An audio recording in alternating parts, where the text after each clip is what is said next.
Hello everyone, welcome back to my video. तो अगर आप किसी भी कंपटीशन एग्ज़ाम की तैयारी कर रहे हो तो ये वीडियो सिर्फ आप लोगों के लिए है। अब हम लोगों ने जब डिसाइड कर ही लिया है कि हमें कौन से एग्ज़ाम को क्रैक करना है, तो चलिए आइए आगे का शेड्यूल देखते हैं। सबसे पहले तो हमें जिस भी एग्ज़ाम को क्रैक करना है उसका पूरा सिलेबस हमें पता होना चाहिए कि उस एग्ज़ाम के लिए हमें कौन कौन सी चीज़ें हमारे लिए इम्पोर्टेंट है। आप उन सब चीज़ों का अरेंज कर लीजिए। पूरा सिलेबस अरेंज हो जाने के बाद में आप उस एग्ज़ाम को जानिए कि वो एग्ज़ाम किस तरीके से है, कौन उसको कंडक्ट करवाता है, उसमें कितने पेपर्स हैं, कितने टाइम का है, नेगेटिव मार्किंग है या नहीं है, आपको कितने क्वेश्चन करने पे कितने नंबर्स मिलेंगे, या फिर किस तरीके के क्वेश्चन उसमें से बनते हैं। जब आपको उस एग्ज़ाम कैसा है करना है और आपको उसके लिए क्या क्या पढ़ना है, ये दोनों चीज़ समझ में आ गई हैं, तो आप अपने सिलेबस को डिवाइड कर लीजिए। आप अपना सिलेबस डिवाइड कीजिए कि मैं इस टाइम पर इस चीज़ को इतना टाइम दूंगा। मैं अपनी जैसे मैथ है, साइंस है, reasoning, GK, lots of things to study. तो हमें 2 घंटे इसको पढ़ना है, 3 घंटे। ये हमारा जो आपका वीक पॉइंट है, आप उसको अपनी स्ट्रेंथ बनाओ। जो आपको लगता है कि ये तो मुझसे नहीं हो पाएगा, इसको अब हम बाद में देखेंगे, आप उसको फर्स्ट करो।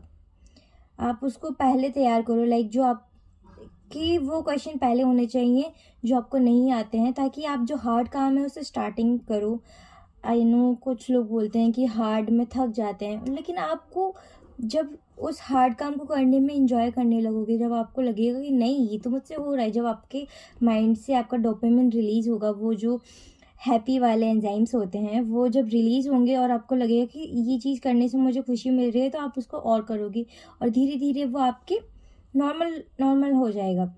तो आप पहले हार्ड चीज़ों को करो, फिर धीरे धीरे धीरे अगर आप बहुत ज़्यादा थक चुके हो और आपकी हिम्मत नहीं है कि मैं मैथ के कुछ सम सॉल्व करूं, या कुछ भी जो हार्ड चीज़ें वो नहीं कर पा रहे हो, तो आप अपना जो इजी टॉपिक है, जो आपको सिर्फ रीड ऑन करना है या फिर जिसको रिवीजन ही करना है सिर्फ, तो आप वो चीज़ कीजिए। लेकिन स्टार्टिंग आप जो आपके अंदर फुल्ली एनर्जेटिक है, तो आप हार्ड चीज़ों को पहले लें और जो ईजी चीज़ें हैं उनको बाद में करें। तो चलिए अब आगे देखते हैं क्या है। जब आपने अपना सिलेबस कंप्लीट कर लेना है, सबसे पहले आपका सिलेबस कंप्लीट हो जाएगा, उसके बाद में आपको मॉक टेस्ट लगाना है। आपको जिस भी चीज़ का आप एग्ज़ाम दे रहे हो, तो उसके जितने भी क्वेश्चंस हैं, लास्ट के जितने भी ईयर्स में जितने एग्ज़ाम्स लगे हैं, उन सब के क्वेश्चंस देखने हैं किस तरीके का उनका पैटर्न है, कौन कौन से टॉपिक मोस्ट है। यानी कि हर साल जिसमें से क्वेश्चन आते हैं, आपको वो सारे के सारे देखने हैं और आप उनको प्रैक्टिस में लाना है, ताकि जब अगर वो क्वेश्चन आपके सामने आता है तो आपका क्वेश्चन गलत ना हो, आप उसको इजीली कर सकें।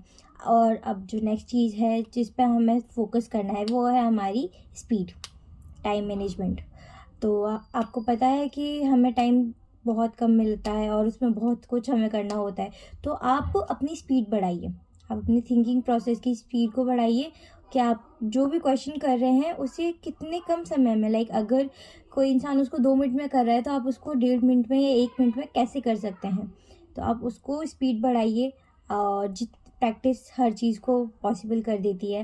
अगर आप कंटिन्यू रहेंगे, आपकी अगर आप प्रैक्टिस करते रहें और तो चीज़ें इजी हो जाती हैं हमारे लिए। अगर हम प्रैक्टिस नहीं करते हैं तो आप हमें सबसे ज़्यादा डर लगता है फेल होने से डर लगता है।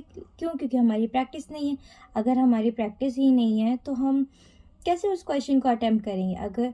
लेकिन अगर कोई क्वेश्चन है जो मैंने अटेम्प्ट किया है और अगर वही क्वेश्चन आता है, तो उसको देख के मेरा मोटिवेशन बनेगा कि ये मैंने किया है और मैं इसको कर सकता हूँ। और अगर वो सही होगा तो हो सकता है कि हमारे बाकी के क्वेश्चन जो नहीं आ रहे थे, हम उनमें पॉजिटिवली उनको भी अटेम्प्ट कर सकें। तो आप जितना हो सकता है उतना प्रैक्टिस कीजिए अपने।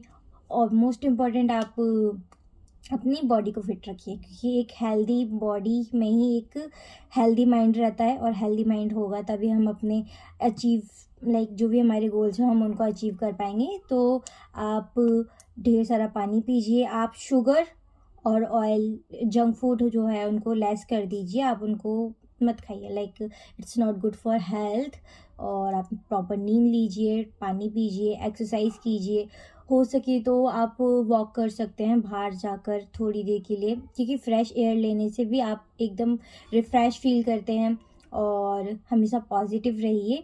क्योंकि नेगेटिविटी बहुत ज़्यादा है। अगर आप खुद के अंदर पॉजिटिव करेंगे तो आपको देख के सामने वाला इंसान भी पॉजिटिव हो सकता है, लेकिन ये नहीं है अगर सामने वाला इंसान नेगेटिव है तो हम भी उसी की तरह नेगेटिव हो जाए। आपको हमेशा पॉजिटिव रहना है। अपने अचीवमेंट्स आपने अभी तक ऐसा हो नहीं सकता कि किसी भी इंसान ने किसी भी चीज़ में कुछ अचीव ना किया हो, भले ही बहुत पहले अचीव किया हो, बट हम एक टाइम पे बहुत अच्छे होते हैं पढ़ाई में, बट धीरे धीरे धीरे धीरे हम उन चीज़ों को ग्रांटेड कर लेते हैं और हम अपने जो स्टडी की चीज़ें होती हैं उन पे इतना फोकस नहीं कर पाते हैं। तो आप हमेशा पॉजिटिव रहिए, मोटिवेट रहिए और हेल्दी रहिए। अगर आपको अच्छा लगता है ये वीडियो तो लाइक कीजिए। Thank you so much.